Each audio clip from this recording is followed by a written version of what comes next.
میں سمجھتا ہوں کہ گاڈ کے ایگزسٹنس پر ایمپیریکل ایویڈنس کا مطالبہ کرنا ایک بچکانہ مطالبہ ہے، اور ہمارے ریسپیکٹڈ جناب جاوید اختر صاحب اس اسٹیج سے اب بہت آگے نکل چکے ہیں۔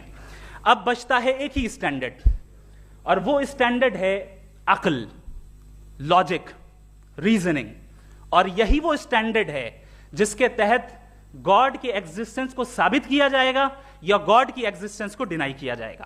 لیکن چونکہ یہ بہت امپورٹنٹ اور سینسٹیو ٹاپک ہے، اس لیے لاجیکل آرگیومنٹ بھی ایسا ہونا چاہیے جو ڈیفینیٹو ہو، انڈیفینیٹو نہ ہو، جو 2 اور 2 4 کی طرح بالکل واضح ہو، جسے لاجیکلی ریجیکٹ کرنا پاسبل نہیں ہو۔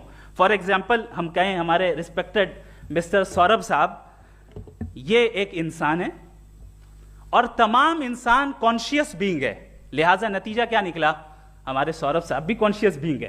کیا یہ انڈیفینٹ آرگیومنٹ ہے یا ڈیفینٹ آرگیومنٹ ہے؟ یہ ڈیفینٹ آرگیومنٹ ہے، یہ 2 اور 2 کی طرح واضح ہے، اس میں کسی طرح جو ہے لاجیکلی اس کو ریجیکٹ نہیں کیا جا سکتا۔ تو اگر آج ہمارے جاوید اختر صاحب ایسی کوئی عقلی دلیل اور لاجیکل ایویڈنس دیں خدا کے نہ ہونے پر جو ڈیفینٹ بھی ہو، تو میں یہ اعلان کرتا ہوں کہ یقیناً میں اس ایویڈنس کو قبول کروں گا اور اس پر غور کروں گا، لیکن ساتھ میں یہ بھی اعلان کر دیتا ہوں پریڈکشن کے طور پر کہ ایسا کوئی ڈیفینٹ آرگیومنٹ کوئی نہیں پیش کر سکتا۔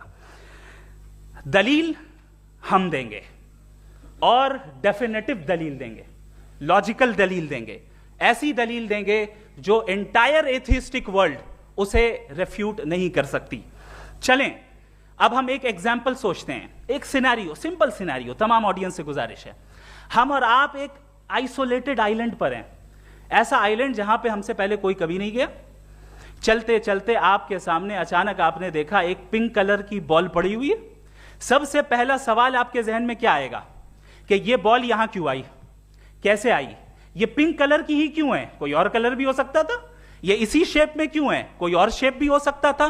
نیچرلی آپ اس طرف پہنچیں گے کہ کوئی نہ کوئی ہے جس نے ان اسپیسیفک پراپرٹیز کے ساتھ اس بال کو بنایا ہے اور یہاں پہ رکھا ہے۔ چونکہ آپ جانتے ہیں کہ یہ جو بال ہے اس کا ایگزسٹ کرنا ضروری نہیں ہے، یہ ایگزسٹ کر بھی سکتی تھی، نہیں بھی کر سکتی تھی، اور ایگزسٹ کرنا ہی تھا تو کسی اور فارم میں کرتی، کسی اور کلر میں کرتی۔